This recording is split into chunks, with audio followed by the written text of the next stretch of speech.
السلام علیکم ورحمۃ اللہ وبرکاتہ۔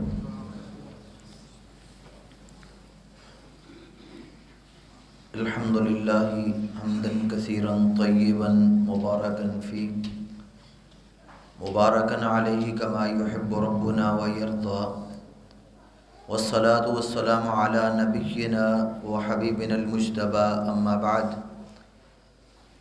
فاعوذ باللہ السمیع العلیم من الشیطان الرجیم من حمدہ ونفخہ ونفثہ۔ وما قدر اللہ حق قدرہ۔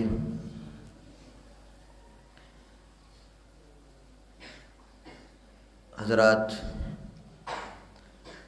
اللہ احکم الحاکمین کی توفیق سے ہم اپنے ذوق اور بساط کے مطابق رمضان المبارک کی ان مقدس ساعتوں میں اپنے اللہ کو راضی کرنے کی کوشش کر رہے ہیں۔ اللہ تعالی ہم سب کی اس رمضان میں کی جانے والی محنتیں، کوششیں، کاوشیں قبول فرمائے۔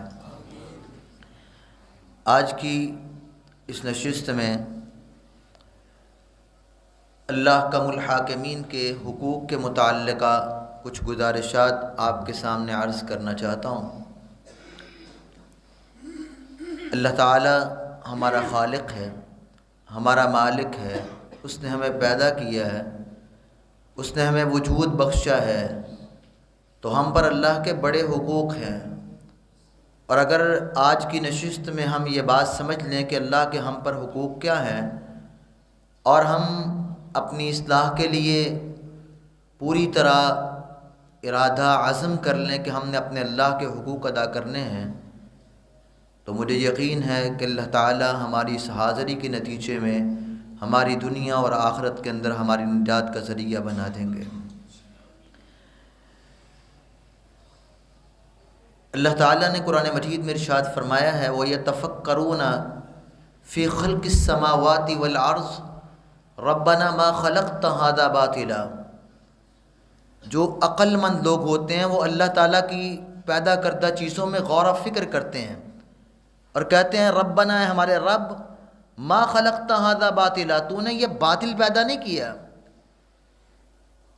یہ زمین ہے، یہ آسمان ہے، یہ آسمان کے فلکی نظام ہیں، یہ ستاروں کے جھرمٹ ہیں، یہ کہکشائیں ہیں، یہ سورج سے کروڑوں گنا بڑے سیارے ہیں اور ہر لمحے ایک نظام میں چل رہے ہیں۔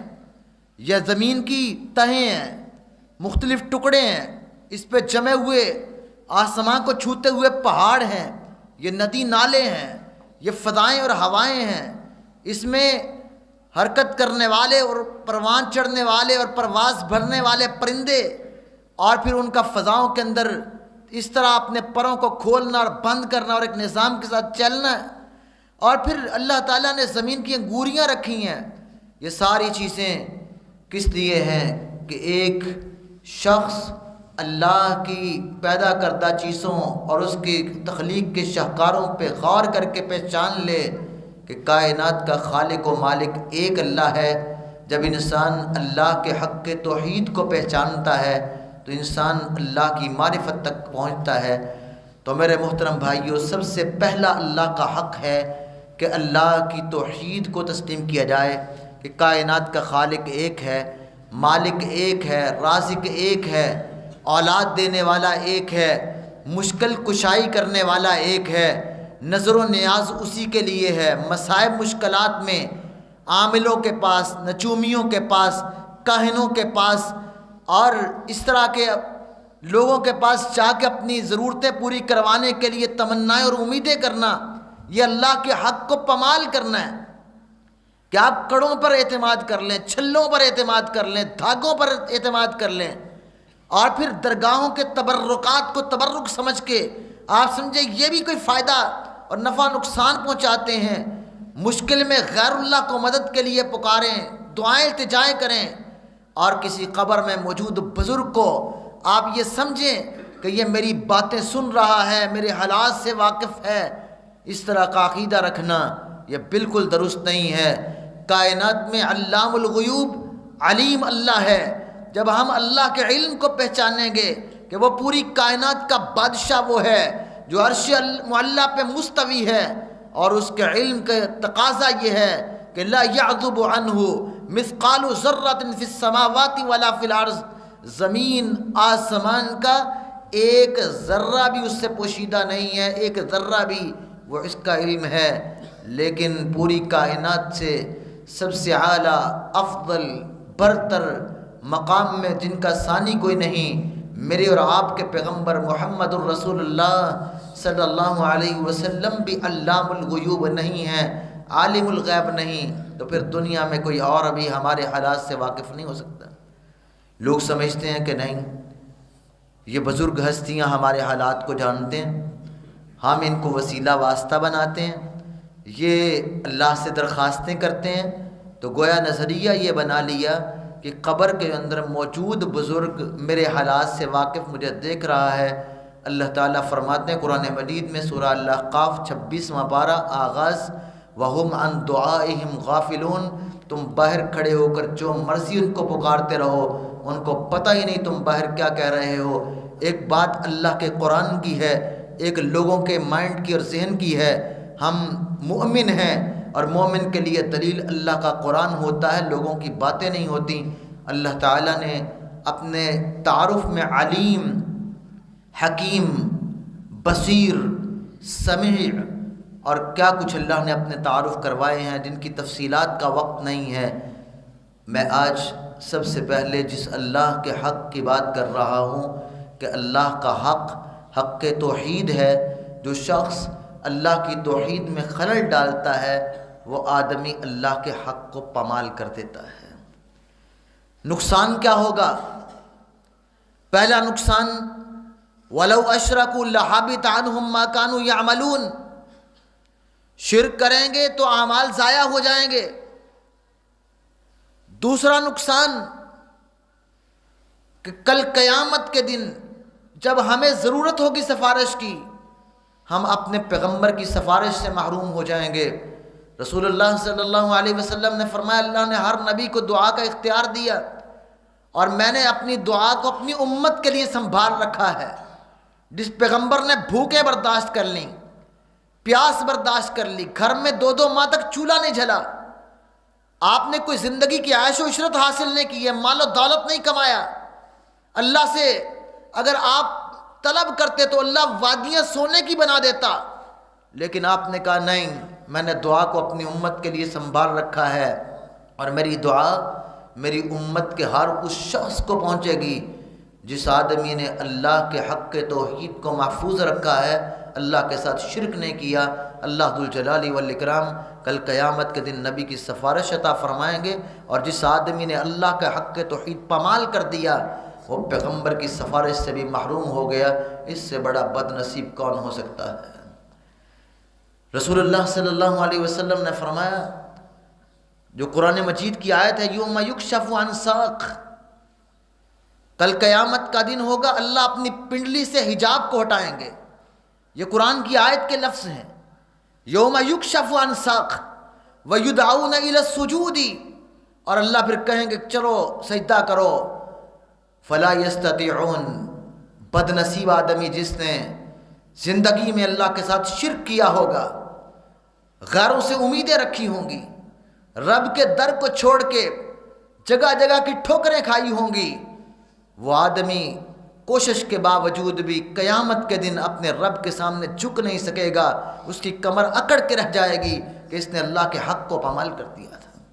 فلا یستطیعون خاشعۃ ابصارہم، پھر ذلت سے نگاہیں جھک جائیں گی اور ان پہ ذلت چھائی ہوگی، خاشعۃ ابصارہم ترہقہم ذلہ، اور ذلت نے ان کو ڈھانپا ہوگا۔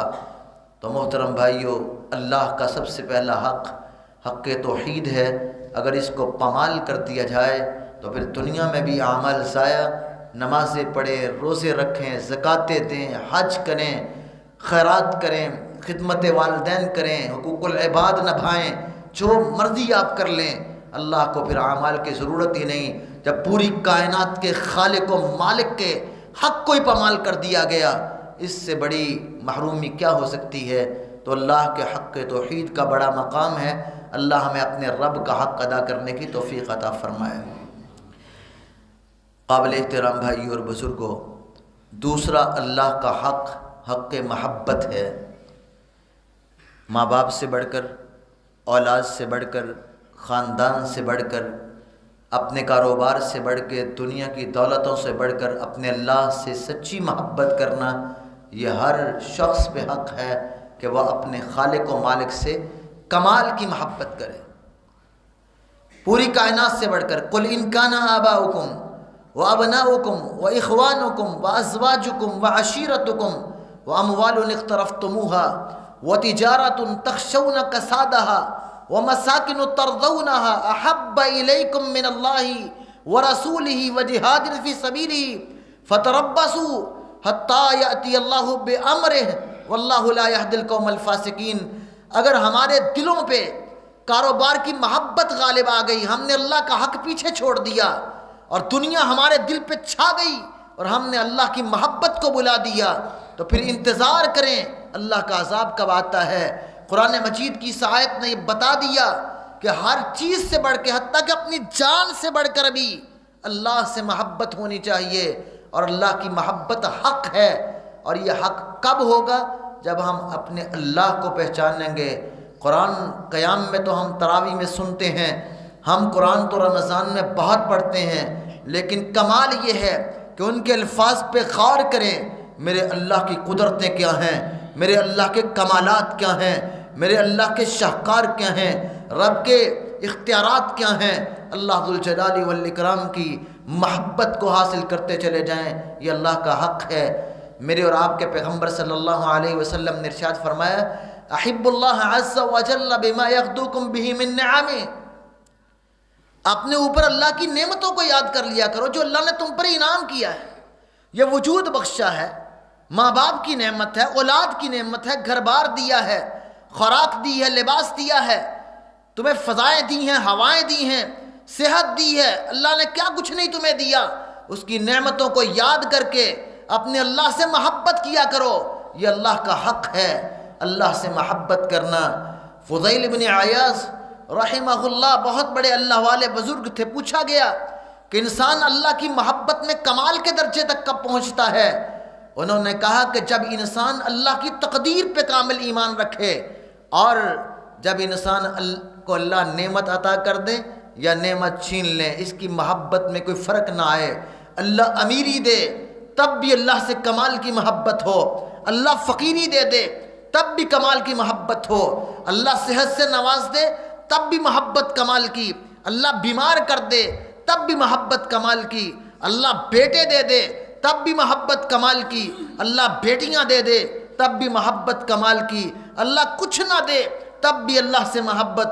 اللہ سے محبت اشیاء کی وجہ سے نہیں بلکہ اس کی ذات کی وجہ سے ہے، تو ہماری محبت اللہ کے لیے کامل ہونی چاہیے، یہ ہم پر حق ہے۔ اگر یہ حق ادا نہ کریں گے تو اللہ کے حقوق پامال کرنے کے نتائج دنیا و آخرت میں اچھے نہیں ہوں گے۔ حضرات، تیسری چیز یہ ہے کہ ہم اللہ کی رضا و رضوان کو تلاش کریں، یہ اللہ کا حق ہے۔ ہمارا ہر عمل اللہ کو راضی کرنے کے لیے ہو، مصلوں پہ کھڑا ہونا، سجدہ ریزی کرنا، صدقات و خیرات کرنا اللہ کی رضا کے لیے، اللہ کی رضا تلاش ہو۔ یحییٰ بن کثیر رحمہ اللہ بہت بڑے محدث جلیل ہیں، وہ فرماتے ہیں کہ ہم نے بہت غور و فکر کیا بندوں کے اعمال میں کہ انسان کو زندگی میں لذت کس چیز میں آتی ہے، تو ما یتلذذ المتلذذون بشیء افضل من حب اللہ عز وجل و طلب مرضاتہ، لیکن جو لذتیں ہم نے دو چیزوں میں دیکھی ہیں وہ انسان کی زندگی میں عیش و عشرت میں کسی چیز میں لذت نہیں ہے، کھانوں میں وہ لذت نہیں، اپنی خواہشات کی تکمیل میں وہ لذت نہیں، جو اللہ کی رضا کی تلاش میں لذت ہے اور اللہ کی محبت میں لذت ہے۔ اگر آج ہمیں عمل کر کے وہ اللہ کی رضوان کی لذت محسوس نہیں ہوتی تو پھر ہمارے دلوں میں اللہ کی محبت کامل نہیں، اور جو اللہ کا حق رضوان ہے، اللہ کی رضا کو تلاش کرنا، ہم اس میں کامل نہیں ہیں۔ آئیں آج ہم اس چیز میں محسوس کریں کہ اگر میں اپنی نیند کو چھوڑ کے زندگی کے ہر دن میں فجر کی نماز میں مسجد میں آؤں گا تو میرا اللہ راضی ہوگا۔ یقین کریں کہ آپ کے ایک ایک قدم میں اور اپنے بستر کو چھوڑنے میں آپ وہ لذت محسوس کریں گے جو نرم بستروں پہ لوگوں کو نیند میں لذتیں نہیں آتی ہیں۔ جب انسان اللہ کی رضوان تلاش کرتا ہے تو اس کو ایک ایک قدم پہ لذت محسوس ہوتی ہے، اور اس جیسی لذت دنیا کی کسی چیز میں نہیں ہوتی۔ یہ اللہ کا حق ہے۔ اللہ فرماتے ہیں لا خیر فی کثیر من نجواہم الا من امر بصدقہ او معروف او اصلاح بین الناس ومن یفعل ذلک ابتغاء مرضات اللہ فسوف نؤتیہ اجرا عظیما۔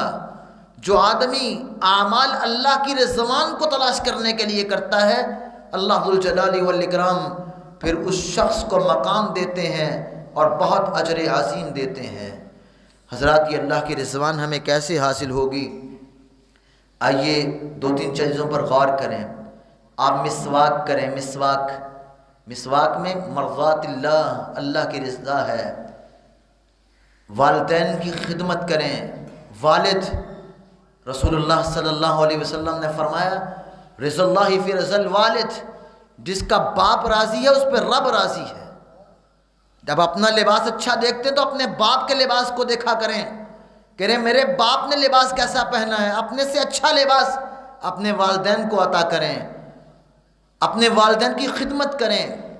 آج جس ماحول سے ہم گزر رہے ہیں، نوجوانوں میں سے کتنے ایسے جوان نمازی ہونے کے باوجود ماں باپ کے فیصلے ہمیں اچھے نہیں لگتے، ان کی سوچ پہ ہم نقد کرتے ہیں، ان کو ناراض کر بیٹھتے ہیں، اور اپنی خواہشات کی تکمیل میں والدین کی عزتوں کو رون دیتے ہیں، اور ہم چاہیں کہ ہم نماز پڑھ کے اللہ کی رضا کو پالیں۔ ایسا نہیں ہوتا۔ اگر ہم نے اپنی خواہشات کی تکمیل کے لیے ماں باپ کی باتوں کو رون دیا تو رب راضی نہیں ہوتا۔ پیغمبر کائنات صلی اللہ علیہ وسلم کے پاس عبداللہ ابن عمر رضی اللہ عنہ آئے، اللہ کے رسول میرے والد گرامی نے کہا ہے کہ تم اپنی بیوی کو طلاق دے دو، تو کیا میں اپنے باپ کی بات مانوں؟ اللہ کے رسول میں اپنی بیوی سے محبت کرتا ہوں۔ کہا اطیع اباک، جب تیرے باپ نے کہا ہے تو چاہے تو بیوی سے محبت بھی کرتا ہے، لیکن باپ کا حق اس سے بھی مقدم ہے۔ جب انسان اللہ کی رضا کے لیے ماں باپ کی بات اور ان کی خوشیوں کا خیال رکھتا ہے تو اللہ ذوالجلال والاکرام اس کو رضوان عطا فرماتے ہیں، اور یہ رضوان ملتی ہے تو دنیا و آخرت کی کامیابیاں ہیں۔ رضی اللہ عنہم ورضوا عنہ ذالک لمن خشی ربہ، جس کے دل میں اللہ کی خشیت آ جائے اللہ کی رضوان اس کو نصیب ہو جاتی ہے۔ حضرات، ایک سادہ سی بات پہ ذرا غور کرتے ہیں، اللہ کی رضوان کیسے ملتی ہے۔ رسول اللہ صلی اللہ علیہ وسلم نے فرمایا ان اللہ لا یرضى عن العبد اذا اکل اکلۃ فیحمدہ واذا شرب شربۃ فیحمدہ۔ ایک آدمی، اس کے ہاتھ میں پانی کا گلاس ہے، بسم اللہ پڑھتا ہے، گھونٹ لیا، کہتا ہے الحمدللہ، پھر گھونٹ لیا، بسم اللہ پڑھی، گھونٹ لیا، کہا الحمدللہ، اور کھانے کا ایک لقمہ کھانے سے پہلے کہتا ہے بسم اللہ، ہر لقمے پہ کہتا ہے الحمدللہ۔ جو انسان پانی کے ایک ایک گھونٹ پہ اور کھانے کے ایک ایک لقمے پر آغاز میں بسم اللہ اور ہر لقمے کے بعد، ہر گھونٹ کے بعد الحمدللہ کہتا ہے، رسول اللہ صلی اللہ علیہ وسلم نے دو تاکیدیں بیان کر کے کہا ان اللہ لا یرضى، بے شک اللہ ضرور راضی ہو جاتا ہے، اور جس کو اللہ کی رضوان مل جائے یہ کوئی معمولی چیز نہیں۔ اہل جنت کو جنت میں سب سے بڑا جو انعام ملے گا وہ اللہ کی رضوان ہے۔ اگر رب راضی ہو گیا تو جگ راضی ہو گیا۔ اللہ ہمیں اپنے رب کا حق رضوان پہچاننے کی توفیق عطا فرمائے۔ حضرات، عبادت اللہ کا حق ہے۔ اللہ کے پیغمبر صلی اللہ علیہ وسلم نے فرمایا جانتے ہو رب کا حق کیا ہے؟ اللہ کا حق یہ ہے کہ تم اپنے اللہ کی عبادت کرو اور اللہ کے ساتھ شرک نہ کرو۔ تو عبادت صرف رمضان کی نہیں، زندگی کے ہر دن ہر رات میں اللہ کی عبادت ہے۔ اللہ ہمیں مسلسل یہ حق ادا کرنے کی توفیق عطا فرمائے۔ حضرات، اختصار سے ایک بات عرض کر کے بات کو سمیٹتا ہوں۔ اللہ کا حق بہت ہیں، اللہ کے حقوق، لیکن پانچویں بات جو عرض کرنا چاہتا ہوں آج کے درس میں، اللہ کا حق حق حیا ہے کہ ہمیں اپنے اللہ کی حیا ہونی چاہیے۔ آج ہم ماں باپ کا حیا کر لیتے ہیں، خاندان کے بزرگوں کا حیا کر لیتے ہیں، محلے داروں کا حیا کر لیتے ہیں، لوگوں کا حیا کر لیتے ہیں، ہم ان کے سامنے غلطی نہیں کرتے، برائی نہیں کرتے، ہم بچتے ہیں لوگوں سے، حیا آتی ہے ہمیں کہ لوگ کیا کہیں گے، لیکن ہم اتنے جرأت والے ہو جاتے ہیں کہ بند کمروں میں بیٹھ کے ہماری نگاہیں آلودہ ہو جاتی ہیں، ہمارے کان گناہ کی باتیں سنتے ہیں، ہمارے ذہن میں گردشیں غلط کرتی ہیں اور ہم اللہ کو ناراض کر لیتے ہیں اور ہم چھپتے ہیں لوگوں سے، ہمیں یہ تصور ہی نہیں ہوتا کہ میرا اللہ دیکھ رہا ہے۔ جب ہمیں بند کمروں میں اللہ کا حیا نہ رہے تو پھر یاد رکھیں ہم نے اللہ کے حق کو روند کے رکھ دیا ہے، جبکہ محدثین، تابعین، صحابہ وہ ہمیشہ اللہ کے حق کے حیا کا خیال کرتے تھے۔ ایک صحرا میں عبداللہ ابن عمر رضی اللہ عنہ نے ایک آدمی کو آزمایا کہ وہ اپنے مالک کی بکریوں سے ایک بکری دے دے، لیکن امانت داری کا تقاضا یہ تھا کہ اس بکریوں کا مالک تو نہیں لیکن خادم بکریاں چرا رہا ہے۔ اس نے کیا کہا کہ آج اگر میرا دنیا کا مالک نہیں دیکھ رہا تو این اللہ، اللہ کہاں ہے؟ مجھے اس اللہ سے حیا آتی ہے کہ میں اس اللہ ذوالجلال والاکرام کو دیکھتے ہوئے کیسے خیانت کر سکتا ہوں؟ میرا دنیا کا مالک تو نہیں، میرا اللہ مجھ کو دیکھ رہا ہے۔ جس دن ہمارے ذہن میں، خیال میں اللہ کی حیا آ جائے تو پھر ہم ہر لفظ پہ، ہر کلمے پہ، ہر جملے پہ، ہر قدم پہ، ہر عمل پہ غور کریں گے کہ میرا اللہ اس کو پسند کرتا ہے یا میرا اللہ پسند نہیں کرتا۔ پھر غیبت کرتے ہوئے بھی سوچیں گے یہ میرے اللہ کو پسند ہے کہ نہیں۔ جب چیز اللہ کو پسند نہیں ہوگی تو ہمیں حیا آئے گی کہ ہمارا خالق اللہ ہے، مالک اللہ ہے، مجھے اس نے پیدا کیا ہے، مجھ پہ اس طرح کا اختیار ہے اور وہ مجھے دیکھ رہا ہے، پھر بھی میں اس کی نافرمانی کر رہا ہوں۔ پھر میری اور آپ کی پسند اپنی نہیں رہے گی، اللہ کی پسند کا ہم حیا کریں گے۔ اللہ ذوالجلال والاکرام مجھے اور آپ کو اپنے رب کے حقوق کے ادا کرنے کی توفیق عطا فرمائے۔ حضرات، آخری بات جو میں آپ سے کہنا چاہتا ہوں، 5 باتیں میں نے آپ کے سامنے عرض کی ہیں۔ اللہ کا حق، حق توحید ہے، شرک کریں گے اللہ کا حق پامال ہوگا۔ اللہ کا حق، حق محبت ہے، ہر چیز سے بڑھ کر اللہ کی محبت نہیں تو ہم نے اللہ کے حق کو پامال کر دیا۔ ہر عمل میں اللہ کی رضا مقصود ہوگی، ریاکاری آ گئی تو ہم نے اللہ کے حق کو پامال کر دیا ہے۔ اللہ کا حق، حق عبادت ہے، مسلسل ہر دن میں جب عبادت نہیں کریں گے ہم اللہ کے حق کو پامال کر دیں گے۔ اللہ کا حق، حق حیا ہے، ہر جگہ پہ ہمیں اللہ کا تصور ہو کہ ہمارا اللہ دیکھ رہا ہے، اس کی حیا ہونی چاہیے۔ جس شخص نے اپنے رب کے حقوق کو پہچان کر اللہ کے حقوق ادا کیے اس کی زندگی اور آخرت کامیاب ہے۔ اگر ہم ان حقوق میں کوتاہی کا شکار ہیں تو ہم اللہ سے دعا کرتے ہیں اللہ ہمیں صحیح حقوق کو ادا کرنے کی توفیق عطا فرمائے، اور اگر ہم نے حقوق ادا نہ کیے تو یاد رکھیے پھر آخرت میں اللہ کے ہاں حساب بھی ہے۔ اللہ تعالی ہماری دنیا اور آخرت بہتر بنا کے اللہ نجات عطا فرمائے۔ وآخر دعوانا الحمدللہ رب العالمین۔